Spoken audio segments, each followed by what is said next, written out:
మామూలుగా ఈ యొక్క భ్రమలు భ్రాంతులు ఇవన్నీ ఉంటాయి కదా, మనిషి చాలా కర్మచక్రంలో ఉంటాడు, కర్మలు వాటి చక్రంలో ఉంటాడు. ఆ కర్మచక్రంలో ఉన్న మనిషి ఈ యొక్క పాపకర్మలతోనో పుణ్యకర్మలతోనో ఉంటాడు. ఆ కర్మ దగ్ధం అనేది ఎలా యోగశక్తి ద్వారా జరుగుతుంది? ఒకటే రవి, ఈ కర్మ ఎట్లా దగ్ధమవుతుందంటే ఈ క్రియ లాంటి ప్రాణాయామాలు చేస్తుంటే కర్మ ఒక్కో చక్రంలో ఒక కర్మ ఉంటుందట. మూలాధార చక్ర దగ్గర ఉండేటువంటి ఒక చిన్న సీడీ ఉంటుంది మొత్తం అందులో. అదే కాకుండా చక్రాలో కర్మ ఉంటుంది. అవి చేస్తుంటే దగ్ధమైపోతుంది. ఇంకొకటి ఏమిటంటే భ్రమ పడకుండా ఉండడానికి ఎప్పుడూ వర్క్ చేస్తుండాలి ఫిజికల్గా. సోమరులు ఉంటారు చూడు చాలా వరకు, ఆ సోమరితనమే వాళ్ళకి డిప్రెషన్ కడుతుంది. ఇప్పుడు కుడి ముక్కు ఎడమ ముక్కు సరిగా పనిచేయాలంటే మెంటల్ అండ్ ఫిజికల్ కరెక్ట్గా ఉండాలి. కొంత పర్సంటేజ్ పనిచేస్తుంటే పిచ్చి ఎక్కదు. ఖాళీగా ఉండి ఆలోచిస్తుంటే అప్పుడు డిప్రెషన్లోంచి పిచ్చి వస్తుంది. దానికి ఫిజికల్ వర్క్ చేయాలి కొంత. ఆ తర్వాత మైండ్ కుదిరితే మెడిటేషన్, లేదనుకో ఇట్లా రెండు ముక్కులతోటి అనులోమ విలోమ క్రియ కుండల్ని ఇటువంటి ప్రాణాయామాలు రాత్రి పగలు కొన్ని కనీసం అదే చెప్తాను. ఇప్పుడు 2-3 గంటలు 4 గంటలు చేసుకోవచ్చు. చేసుకుంటుంటే అన్ని కర్మలు దగ్ధమవుతాయి. ఇంకోటి భ్రమ లేకుండా పోవడానికి ఏమిటంటే ప్రాక్టికల్గా కొంత ఫిజికల్ వర్క్ చేస్తుంటే వాళ్ళు భ్రమల్లో ఉండరు. ఎప్పుడు ఫిజికల్ వర్క్ పైన చేసి కూర్చుంటారో ఆ కళలు. ఇదివరకు ఒక అమ్మాయి కూడా నాకు తెలుసు, 2 అమ్మాయిలు కూడా ఇట్లాగే సేమ్ ఈ అమ్మాయిలాగా, మరి రోడ్డు మీద పడలేదు కానీ ఆ పిచ్చి ఎక్కింది కొంచెం. అప్పుడు వాళ్ళ ఆయన బాధపడ్డాడు, వాళ్ళ చెల్లెలు. అప్పుడు ఇండియాకి పిలిపించేసాను. నాకు చిన్నప్పటి నుంచి తెలిసిన అమ్మాయి బాగా అయిపోయింది. తర్వాత అంటే అదే అమ్మాయికి వార్నింగ్, నువ్వు పని చేయి, ఇంట్లో బాగా పని చేయి. ఒకప్పుడు మగపిల్లలు చాలామంది వచ్చేవాళ్ళు, వాళ్ళలో ఇదే చెప్పేదాన్ని, ఇంట్లో పని చేయండి, ఏది కాకపోతే గోడలు తుడచడం, ఇల్లు తుడచడం, కూరగాయలు తీసుకురావటం చెయ్యండి. అప్పుడు వాళ్ళకి 60% మామూలు అయిపోయారని చెప్పారు. అంటే పనిని ఆలోచనని రెండింటిని బ్యాలెన్స్ చేయాలి, జీవితం ఆటోమేటిక్గా బ్యాలెన్స్ అవుతుంది. అంతే. ఎప్పుడు పని లేకుండా కనీసం 50-40% పని చేయకపోతే వాళ్ళకి ఏదో ఒక చోట అప్ అండ్ డౌన్ అవుతాయి. రెండు సమంగా ఉన్నప్పుడు కుడి ముక్కు ఎడమ ముక్కు సరిగా పనిచేస్తే ప్రాక్టికల్ అవుట్లుక్ ఉంటుంది. ఆయన మన దేవుడే చిన్న నవ్వుతో బాగానే తెలుసుకున్నావు. భ్రమలోంచి కళలోంచి అప్పుడు భర్త చెప్పాట, పగలు రాత్రి నిద్రపోతుంది. ఆ అమ్మాయి మెడిటేషన్ అని చెప్పేది ఏమిటంటే నిద్ర, కళలే అమ్మాయిది. ఆనందాస అంటే అది కూడా ఏమిటంటే నన్ను టెస్ట్కి అనమాట, నువ్వు ఆ స్వామీజీ చెప్పారనుకుంటున్నావా అని. ఇప్పుడు మన హృదయంలోంచి రావాలి కదా నమ్మకం.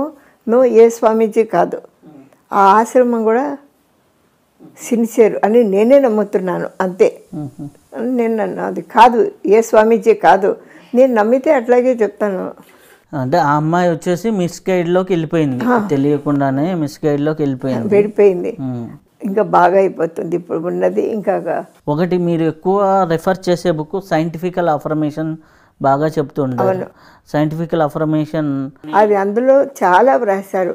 ఒక 4-5 నేర్చుకున్నా కూడా మనం ఎన్నో ప్రాబ్లమ్స్ సాల్వ్ చేసుకోవచ్చు. అందుకే నువ్వు రాసింది ఇప్పుడు ఎక్కువ అందరికీ డిస్ట్రిబ్యూట్ చేస్తున్నాను. గురువు గారే ఒకసారి స్వయంగా 2-3 సార్లు చెప్పారు.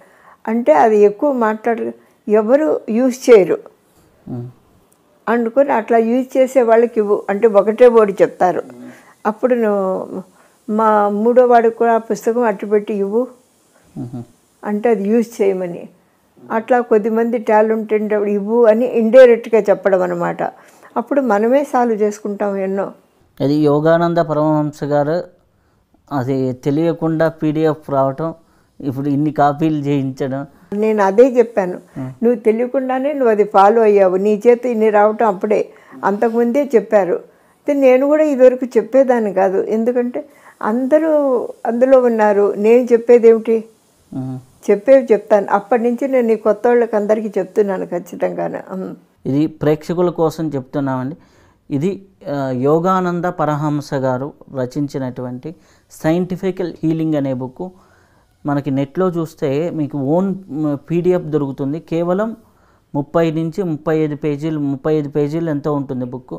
ఆ బుక్ని రీడ్ చేస్తే మన మానవ ఫ్రీక్వెన్సీ ఏంటి, దేవతా ఫ్రీక్వెన్సీ ఏంటి, మెంటల్ ఫ్రీక్వెన్సీ ఏంటి అనేది చాలా చాలా పవర్ఫుల్ బుక్. అమ్మ దాని మీద ఎంతో నాకు నేర్పించారు.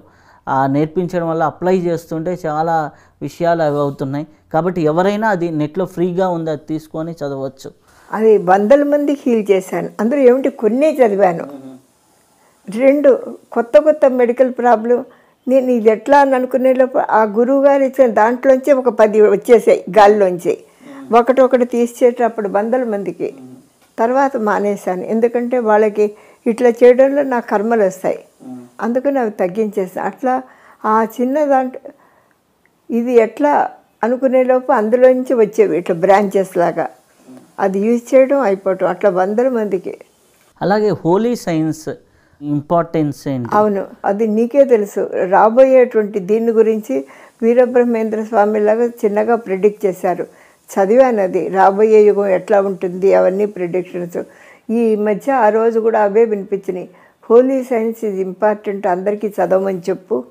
ఇప్పుడు యుక్తేశ్వర గారిని తెలుసుకోమని చెప్పు. ఇప్పుడు ఫ్యూచరు ఇప్పుడు కరోనా వచ్చిందనుకోరా, ఇట్లా కొన్ని ఇంకా రాబోతాయి కదా. రాబోయే 5-6 ఇయర్స్లో చాలా రాబోతున్నాయి, చాలా రాబోతాయి.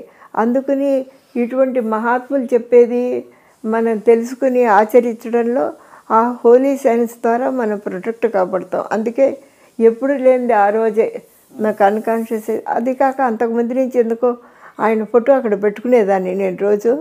అందుకని యుక్తేశ్వర గారు వచ్చారు, ఇది స్ప్రెడ్ చేయి నువ్వు, హోలీ సైన్స్ పెట్టుకోమని చదవమని చెప్పి. ఈ సాధనలు ఈ అనేక మందిని కొత్త వాళ్ళని పంపించడం వెనకాల పైన మహర్షులు జగన్మాత హ్యాండ్ ఉంటుంది. ఎందుకంటే రాబోయే అరిష్టాలు ఇంకా పెరుగుతూనే ఉంటాయి కదా ఒకటి తగ్గిన. దాని నుంచి రక్షించుకోవడానికి, సొసైటీని సేవ్ చేయడానికి అన్నిటికీ కూడా అన్నమాట. అట్లా 6-7 సంవత్సరాల నుంచి కూడా నేను గమనించాను. అనేక మంది కొత్త వాళ్ళు ఇట్లాగే ఎట్లా తొందరగా దేవుణ్ణి పట్టుకోవాలి అట్లా ఏవో చెప్పి పంపించేదాన్ని. అప్పుడు సత్యసాయి బాబా గారు ఇదే చెప్పేవాట. ఎక్కడ భూమి అంతా కూడా రాత్రి పగలు తలుచుకుంటూ ఉంటే రక్షింపబడతాం, లేకపోతే ఇప్పుడు చచ్చిపడ్డ ఒక్కడు కూడా మిగలడు. ఆధ్యాత్మికంగా వచ్చిన వాళ్ళు రక్షించబడతారు, అవును. ఆధ్యాత్మికంగా రాని వాళ్ళు ఆటోమేటిక్గా ఎలిమినేట్ అవుతూ ఉంటారు. వీళ్ళ యొక్క వైబ్రేషన్ వల్ల ఆ భూమి అంతా ప్యూరిఫై అవుతుంది. వీళ్ళని చూసి వాళ్ళు నేర్చుకుని వాళ్ళని చూసుకుని నేర్చుకోవడంలో ఎప్పుడు భూమిని ప్యూరిఫై చేస్తుంటామో అవాంతరాలు అంతా తగ్గుతాయి, అంతే. అయితే అమ్మా ఇప్పుడు హోలీ సైన్స్, ఇప్పుడు ఆస్ట్రాలజీ ఇవన్నీ మనం చూసుకుంటూ వచ్చాం కదా. అయితే ఈ యొక్క భ్రమలు, భ్రాంతులు, అలాగే నెగిటివ్ ఎనర్జీస్ వీటిల్లో పడకుండా సాధకుడు ముందుకెళ్ళాలంటే ఏం చేయాలి? ఒక్కటే, ఎప్పుడు 2 ముక్కులు బాగా ఆడుతుండాలి. అంటే శ్వాస బ్యాలెన్స్ ఉండాలి. భ్రమ ఇమాజిన్ కరెక్ట్గా తెలుసుకోవాలంటే ఒక మెథడ్ ఉన్నది. ఇక్కడ ఆజ్ఞాచక్రం బ్రాడ్కాస్టింగ్ సెంటర్. ఇక్కడి నుంచి వైబ్రేట్ చేయడం అంటే ఎనీ సమస్య ఉందనుకో, ఇప్పుడు ఏం చేయాలనేది ఇక్కడి నుంచి స్ప్రెడ్ అవుతుంది వైబ్రేషన్. 10-20 నిమిషాలు చేస్తే ఈ కొంచెం వేడెక్కుతుంది. అప్పుడు మన జవాబు కావాలంటే సూక్ష్మ శరీరం అనాహత చక్రంలో ఉంటుంది. రిసీవింగ్ అది ఎయిర్ ఎలిమెంట్ కదా. దీని మీద మనం దృష్టి పెడితే ఈ ఆత్మలోంచే మనకు వస్తాయి. ఫీలింగ్ ఆర్ థాట్స్ అది 100% కరెక్ట్ అనమాట. ఇంకొకటి కూడా చెప్పారు, ఒకవేళ మన ఆత్మ అంత ఎదగలేదని అనుకుంటామనుకో, నీకు నచ్చినటువంటి గురువుని తలుచుకుని ఆ గురువు ఇక్కడ ఉన్నారని ఇమాజిన్ చేయొచ్చు. అప్పుడు ఆయన ఆత్మ వచ్చి మనకు గైడ్ చేస్తుంది.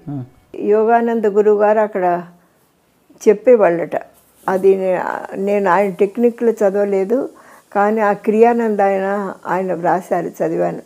తర్వాత అర్థం ప్రతి మహాత్ములు అట్లాగే ఉంటారు. దేవుడైనా సరే ఇక్కడి నుంచి తీసుకుంటారు, ఇక్కడి నుంచి రిసీవ్. అప్పుడు అవి మనం అనుమానం వస్తుందనుకో, ఇంకొకటి 2 సార్లు వింటే ఆత్మలోంచి వచ్చింది ఎప్పుడు తప్పదు. మనకు హార్ట్ చక్రా నుంచి పాజిటివ్ ఎనర్జీ రిసీవ్ అవుతుంది. అవును. ఆ ఆజ్ఞా చక్రం నుంచి మనకి ఎవరికైనా పంపించాలనుకుంటే పంపించచ్చు. ఇదే కాకుండా ఆజ్ఞా చక్రం నుంచి మన దేవుడికే కాదు మనుషులకు కూడా పంపించవచ్చు. మనం ఫోన్లే చేయక్కర్లేదు. ఎవరైనా ఫ్రెండ్ ఆత్మీయులు ఉంటారనుకో, ఇక్కడి నుంచి మనం ఏం వైబ్రేట్ చేస్తే అవి